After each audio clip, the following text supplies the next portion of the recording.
warahmatullahi wabarakatuh. Alhamdulillahirabbil alamin wa bihi nasta'in wa ala umuri dunya wa din wa shalatu wassalamu ala asrofil anbiya'i wal mursalin wa ala alihi washabihi ajmain. Hadirin yang berbahagia dan saya hormati, izinkanlah saya menyampaikan sedikit ilmu yang saya miliki agar kita semua menjadi orang yang lebih baik. Sungguh segala ilmu yang saya miliki hanya milik Allah dan berasal dari Allah Subhanahu wa taala. Semoga meskipun sedikit tetapi ilmu ini memberikan manfaat yang luar biasa lain. Pada kesempatan kali ini saya akan menyampaikan tentang berzina dalam agama Islam. Maraknya zina dalam kehidupan sehari-hari akan menjadi fenomena umum bahkan dianggap wajar oleh masyarakat. Allah Subhanahu wa taala secara tegas melarang zina yang disampaikan dalam Al-Qur'an surat Al-Isra ayat 32 yang artinya dan janganlah kamu mendekati zina.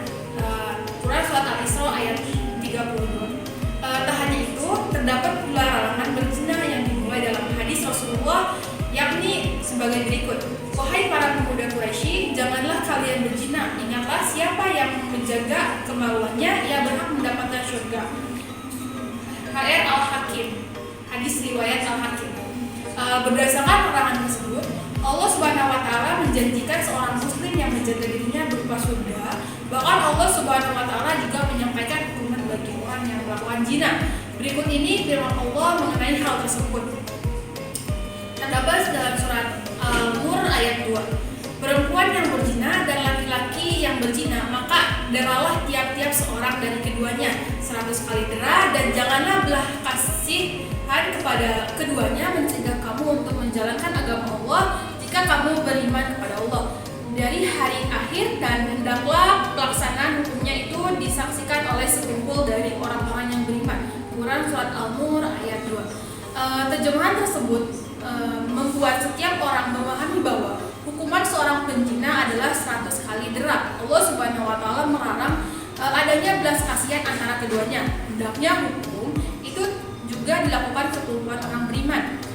Bentuk berzina ada berbagai macam. Beberapa di antaranya yakni zina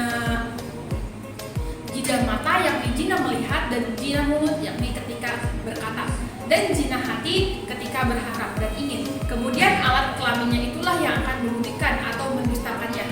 Hal ini selaras dengan hadis tersebut, yang artinya hadis pertama dari Abdullah bin Abbas ia berkata bahwa aku tidak melihat sesuatu yang lebih mirip dengan kesalahan kecil daripada hadis riwayat Abu Hurairah bahwa Rasulullah SAW bersabda, Allah telah menakdirkan anak Adam sebagai dari zina akan di dalamnya bukan mustahil jika kedua mata adalah melihat, zina mulut adalah berkata, dan zina hati adalah berharap dan berkeinginan. Sedangkan alat kelamin itu membuktikan dan mendustakannya. Hadis riwayat Bukhari, Muslim, dan Abu Dawud. Selain itu, dalam ceramah tentang zina ada pula hadis Rasulullah SAW yang menceritakan mimpinya. Berikut ini hadis tersebut yang membuat ilustrasi hukum bagi penzina. Sampai di suatu tempat seperti tungku pembakaran, tiba-tiba terdengar suara gemuruh dan riuh. Ternyata di sana ada laki-laki dan perempuan telanjang. Tak berselang lama datanglah lidah api dari bawah menuju mereka. Setelah lidah api itu mengenai mereka menjerit keras. Ketika pemandangan itu ditanyakan, jelaskan bahwa sejumlah laki-laki perempuan telanjang itu adalah para penzina. Hadis riwayat Al-Bukhari. Rasulullah SAW juga menyinggung keimanan seorang jika ia berzina. Dalam hadis Al-Bukhari yaitu tidaklah seorang berzina bila dirinya beriman. Bahkan ini ada pula berzina yang dilakukan untuk manusia sesama jenis. Hal ini kemungkinan pernah disinggung Rasulullah SAW dalam hadis sebagai berikut, yang berbunyi, wahai kaum muhajirin, ada 5 perkara yang apabila diuji dengan 5 perkara itu, aku berlindung pada Allah, kalian akan mengetahui akibatnya. Di antaranya, tidaklah tampak berbuat keji seperti yang dilakukan kaum Nabi Lut, yaitu seperti yang sering disebut sekarang, yaitu homoseksual.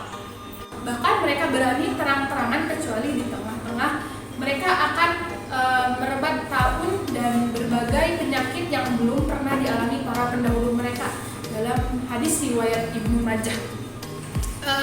Jika seseorang tidak mampu menahan nafsunya, maka sebaiknya ia menikah. Hal ini tentu wajib dilandasi pula dengan pengetahuan tentang pernikahan, sehingga alasan tersebut bukanlah satu-satunya alasan menikah. Hal ini selaras dengan hadis Rasulullah SAW yang yakni sebagai berikut, yang berbunyi, "Wahai para pemuda, siapa saja di antara kalian yang sudah mampu ba'at atau menikah, maka menikahlah, sebab menikah itu tidak lebih mampu menundukkan atau menjaga pandangan dan melihat kemaluan. Namun siapa saja yang tidak mampu, maka sebaiknya berpuasa, sebab berpuasa adalah penekan nafsu syahwat baginya." Hadis riwayat Muslim. Demikian ceramah tentang zina yang dapat saya sampaikan. Semoga bermanfaat. Kurang dan lebihnya mohon maaf. Hadanallahu wa iyyakum ila shiratal mustaqim. Wassalamualaikum warahmatullahi wabarakatuh.